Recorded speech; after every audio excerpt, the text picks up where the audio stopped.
Jagat Sukmo.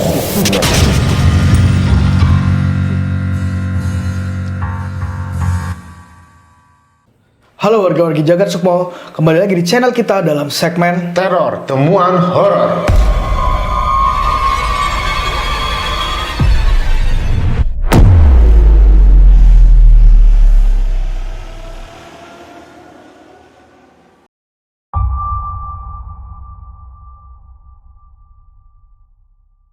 Di teror kali ini gue menemukan cerita horor dari Kaskus. Dan kali ini gue mengambil cerita yang berjudul dari Order dari Kubur. Wish, di kuburan ada sinyal ya? Ada sinyal, ada pulsa dan Ada pulsa dan ada handphone. Ada handphone. Bisa ngorder ya. Jadi cerita ini dibikin tweetnya oleh Hari WJYY. Iya. Kayak gitu tulisannya. Thank you banget nih Bang Hari, udah kita baca cerita kedua nih. Iya, cerita keduanya pertama nih. Kemarin kita udah baca juga dari tweetnya Hari Wijaya ini. Ya, oke, kita mulai Bri ya. Oke.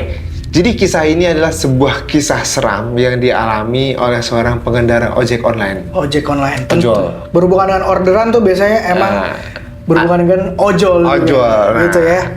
Jadi ceritanya ini dia tuh posisinya sedang malam-malam menunggu orderan. Oke. Posisi sedang setelah hujan. Setelah hujan. Jadi suasana sejuk, adem nggak, jadi agak-agak dingin malam itu ceritanya. Tiba-tiba masuklah sebuah orderan. Isinya begini, Mas, sesuai aplikasi ya, jangan terlalu banyak sambal katanya. Oh, berarti orderan makanan nih? Makanan nih. Makanan. Kata seorang customer yang berujar melalui chat di layar smartphone-nya. Oke. Nah, segera aku menjawab, oke, ini omongan dari si ojol ini ya. Aku sampai di sebuah rumah makan malam. Beruntung aku datang saat suasananya masih sepi. Jadi toko itu, restoran itu nggak terlalu ramai dan nggak ngantri, sehingga nggak akan terlalu lama. Aku memesan mie ayam sesuai dengan orderan yang tertera di aplikasi. Beli mie ayam. Enak bener tuh. Iya, enak ya. Dingin-dingin nih mie ayam. Terus aku duduk di salah satu kursi kosong. Ya memang semua kosong sih, karena tidak ada yang menunggu. Orderan lagi sepi di restoran itu. Lalu, silakan Pak, kata seorang pelayan saat mengantarkan pesananku yang sudah siap. Aku lekas membayar sesuai harga kepada pelayan itu. Makasih Bang, kata penjaga restonya. Kataku kemudian, kembali ke motor, memakai helm, kemudian melaju pergi. Sesuai lokasi ya Mbak, kataku kepada customer melalui chat. Yang pesan tadi tuh Bri. Aku langsung memajukan motornya dengan sesegera mungkin menembus dinginnya malam ini. Asik. Sambil melewati jalan raya yang sebelum akhirnya sampai di jalan kampung yang tak terlalu besar, tapi cukup untuk mobil dua arah. Jadi posisi gangnya pas-pasan mobil. Pas-pasan, gang kecil gitu lah ya. Iya. Aku terus saja mengendarai motor mengikuti petunjuk di aplikasi, memasuki gang-gang sempit dan pemukiman warga yang lumayan padat. Oke, masukkan area perkampungan gitu berarti Udah lewat komplek gede nih. Baru masuk ke jalan yang lebih kecil lagi. Hingga petunjuk-petunjuk itu membawaku ke sebuah rumah. Aku berhenti dan berjalan ke arah pintu rumah setelah alamatnya sudah kupastikan benar. Jadi dia sudah ke sebuah rumah berarti ya? Sebuah rumah. Dia sudah sampai di alamat yang sesuai dengan aplikasi nih. Oke. Assalamualaikum, ucapku sambil mengetuk pintu perlahan. Rumah itu terlihat gelap. Tampaknya beberapa dari mereka sudah terlelap. Tak lama kemudian, seseorang menyalakan lampu dan menjawab ucapan salamku. Pintu dibuka dan terlihat seorang pria tua berusia sekitar 60 tahun lah menatap aku dengan wajah yang aneh. Aku pun merasa bingung juga dengan tatapan itu. Si bapak ini keluar dan ngomong begini, pasti mie ayam?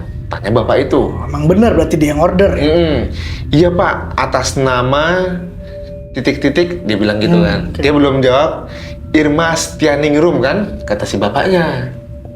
Nah, kata bapak itu mendahului Tiba-tiba gue merinding tuh lu sebut nama Irma, terus? Irma Stianingrum, kata si bapak itu. Jadi langsung motong pembicaraan si ojol ini. Iya bener Pak, ucapku yang agak canggung gitu. Bapak itu mempersilahkanku duduk di beranda rumah yang sudah tersedia kursi. Masuklah si ojol ini ke teras rumah nih. Ojolnya diajak masuk ke dalam rumah ya? Aku duduk sambil menunggu bapak itu kembali, sedangkan pesanannya sudah beliau bawa masuk ke dalam. Halaman rumahnya cukup luas, ada juga tenda yang terpasang dan beberapa bangku plastik yang tertumpuk rapi. Ada tenda di rumahnya, ada kursi-kursi ada plastik. kursi-kursi, perasaan gue udah nggak enak nih. Kursi plastik ditumpuk rapi nih. Jadi menurut si ojol Kayak itu, bekas ada acara ya. nah kata si ojol itu nampaknya rumah ini boleh saja menggelar semacam acara atau hajatan. Dia udah apa nih ya, acara apa nih nggak tahu gitu kan. Dari dalam rumah aku mendengar suara bapak itu sedang berbicara, tapi aku tak tahu apa yang mereka bicarakan. Tak lama kemudian bapak itu kembali keluar dan memberikan uang pecahan 100.000 kepadaku. Oh, Kata bapaknya bilang begini, kembaliannya ambil aja ya nak, gitu. oke. Kok terus si ojol ngomong gini, kok gitu pak? Sebagai tanda terima kasih karena kamu masih mau mengantar pesanan anak saya di malam yang sudah larut ini. Oh, Saya salut dengan anak muda seperti kamu. Maaf ya, anak saya satu-satunya itu suka iseng, kata si bapak. suka iseng. Suka iseng, ini garis bawahi. Iseng. Iseng. Ucapannya memang memujiku, tapi ekspresi wajahnya aneh, Bri. Oh. Wajahnya Curiga lah ya, curiga si dia. ojol ini ya. Wajahnya begitu datar dan tak ada senyum. Setelah beberapa kali kutolak, bapak itu terus memaksa dengan alasan mengantuk dan ingin segera beristirahat. Bapak itu menyuruh pergi dan membawa uang itu. Jadi begitu dikasih, udah pergi sana. Oke. Bawa aja kembaliannya. Dan si bapak itu bilang, Ya kalau harga-harga mie ayam paling sekitar 25.000 sampai 30.000 kali iya ya. plus ongkir lah Plus ya. ongkir ya. 30 lah. Paling ya. mahal 50.000 lah ya. Ya. Terus akhirnya aku tahu sendiri, aku pergi membawa uang itu, lumayan lah rezeki di tengah malam yang nggak disangka, kata si ojol. Aku kembali ke motorku dan setelah pamit dengan bapak, aku segera mengendarai motor meninggalkan rumah itu. Setelah beberapa meter dari rumah itu dan hendak memasuki gang, aku berhenti dan melihat sebuah bendera kuning. Bendera kuning lagi. Udah kebaca ya? Kebaca nih kayaknya nih. Curiga gue karena ada tenda tadi tuh. Nah, di bendera kuning itu tertera nama Irma Setianingrum. Jelas. Gitu kan? Itu kan nama di si pengorder mie ayam itu. Nah, nama anak si bapak Nama itu anak si bapak itu. baru saja meninggal hari ini. Jadi siangnya mungkin meninggal, malamnya ngorder. Malamnya ngorder mie ayam. Terus. Nah, nama itu jelas adalah nama yang ada di aplikasiku. Posisi rumahnya juga cuma beberapa meter dari bendera kuning ini. Jadi mungkin di ujung gang kali Bri. Iya. Aku bingung dan menoleh ke arah rumah tadi. Jadi dia berhenti, melihat bendera kuning, terus dia nengok ke belakang. Nengok ke rumah si Irma itu. Iya, Irma ya. Iya, betul. Terus di situ terlihat bapak itu masih berdiri di depan rumahnya dan menatapku dari kejauhan. Dan terlihat bapak itu menggerakkan tangannya mengisyaratkan supaya aku segera pergi. Jadi si bapak itu udah paham, ngeliat si ojol berhenti. Iya. Dari jauh. Wah, ketahuan nih ya. Ketahuan deh. Terus. Mulutnya juga seperti mengatakan sesuatu, namun aku tak bisa mendengarnya karena kejauhan. Hanya satu yang aku pahami, bapak itu hendak menyuruhku agar segera pergi dari sini secepatnya. Oke. Si ojol itu pun merinding ketakutan. Bapak itu memakai sandal dan hendak berjalan menghampiriku. Dan ternyata begitu disuruh pergi dia nggak sendalan, Bri. Oke, dia Masih diem dulu dia. Diam di situ dulu. Akhirnya si bapak itu pakai sendal menghampiri lah si ojol itu. Tapi orang tua itu jalannya terlalu lambat. Tiba-tiba layar smartphoneku bergerak sendiri. Sebuah video call masuk ke handphonenya dari nomor Irma Setianingrum. Terus? Aku tak mau mengangkat video call itu, akan tetapi smartphoneku menerima video call itu dengan sendirinya. Otomatis keterima. Terus. Seperti dikendalikan seseorang. Dan di layar smartphone itu terlihat wajah Irma Setianingrum dengan wajah pucat. Gue merinding. Terus. Dengan wajah pucat, lubang hidung ditutup kapas, serta berbalut kain kafan menatapku dan berkata, "Aku kasih bintang 5 ya mas." Anjay. Ada kapasnya. Gue merinding. Ini gue nggak tahu sih perasaan ojolnya tuh kayak apa menerima video call dari alam kubur. Duh, gue merinding bener. Iya, gue juga merinding tuh tadi tuh. Karena tadi satu udah ada tenda, ada kursi, tambah lagi bendera kuning. Bendera kuning. Tapi gue mau bertanya nih, dia video call, berarti si aplikasi ojol itu belum diselesaikan. Belum benar-benar, makanya bisa di video callin. Ke Emang nomor tapi ojol tuh bisa video call ya? Setahu gue cuma bisa voice call. voice call kan, sama telepon biasa Iya, bisa kan. video call ya? Itu dia. Mungkin Oh mungkin ada fasilitas video call. ya gue sekarang. ngerti. Atau ya memang karena dia udah beda Masa merinding? beda dimensi aja ya. Jadi dia bisa tiba-tiba video call pakai WhatsApp atau apa gitu kali ya. Bisa aja kan. Ini Karena sih udah. serem sih menurut gue. Iya, ini kayaknya masih ada satu cerita lagi nih.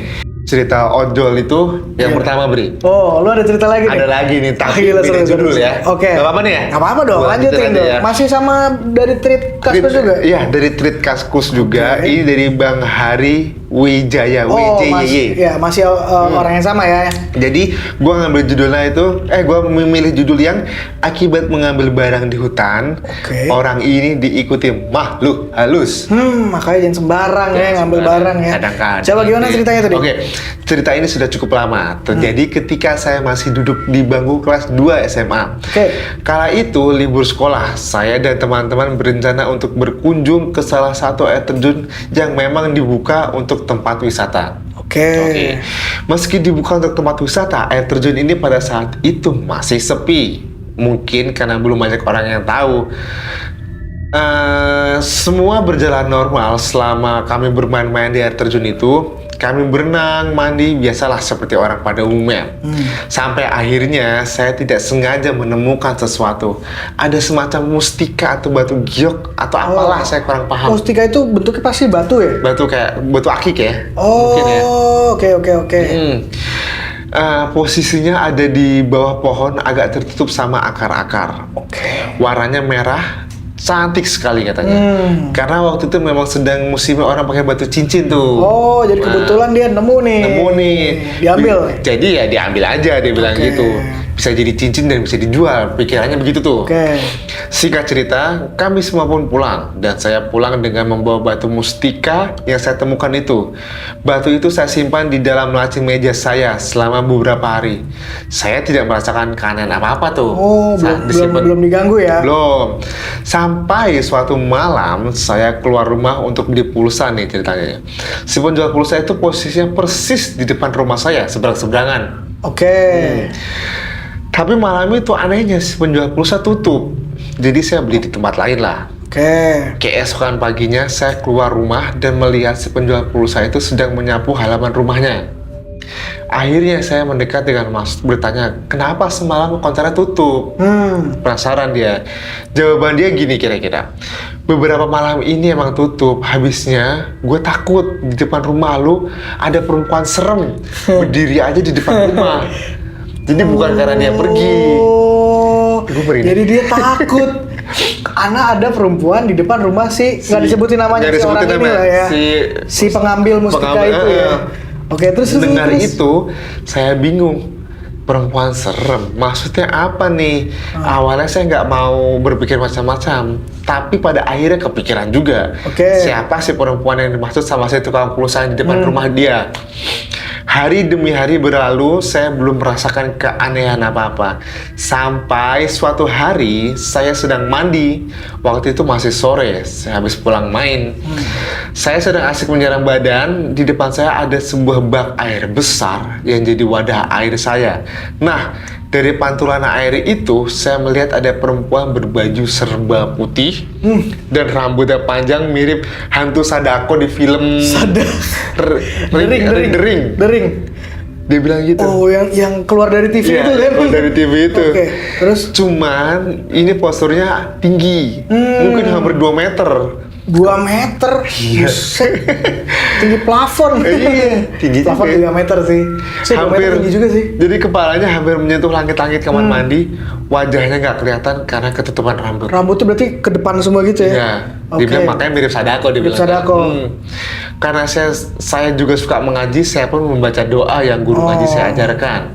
Saya menutup mata, setelah selesai baca doa, saya lihat lagi ke bak air. Sosok itu masih ada. Oh, jadi dari pantulan bak air ya? Iya. Terus. Masih berdiri di belakang saya. Ternyata doa saya tidak mempan. Karena nggak ada pilihan lain. Saya pun segera mengambil handuk dan buru-buru keluar dari kamar mandi. Itu gangguan yang pertama. Saya tidak cerita ke siapa-siapa katanya. Itu yang pertama.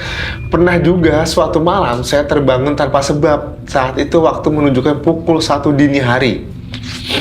Saya keluar kamar mandi untuk buang air kecil. Saat itu membuka kulkas. Setelah itu membuka kulkas untuk minum.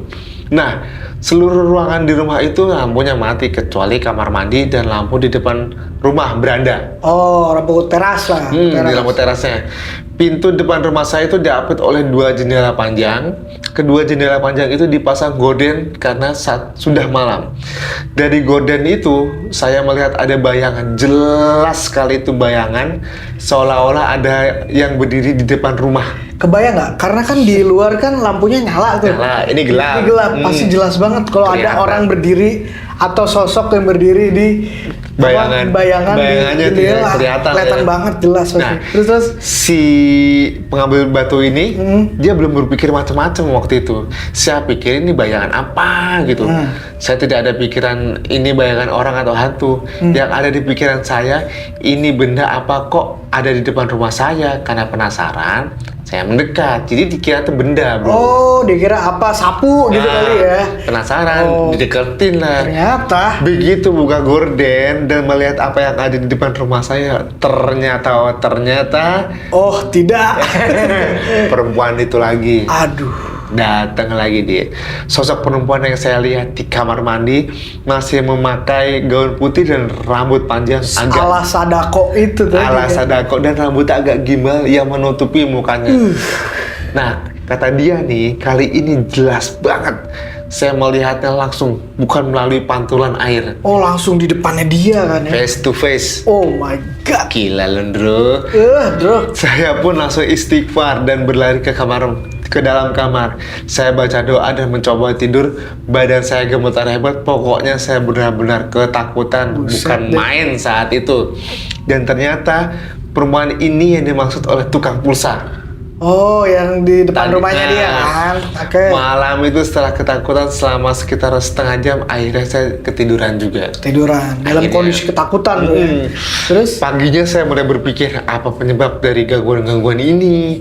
Sampai akhirnya saya terpikir oleh batu mustika yang saya temukan itu. batu yang tadinya mau dijadiin cincin sama dia. Akhirnya dia sadar tuh.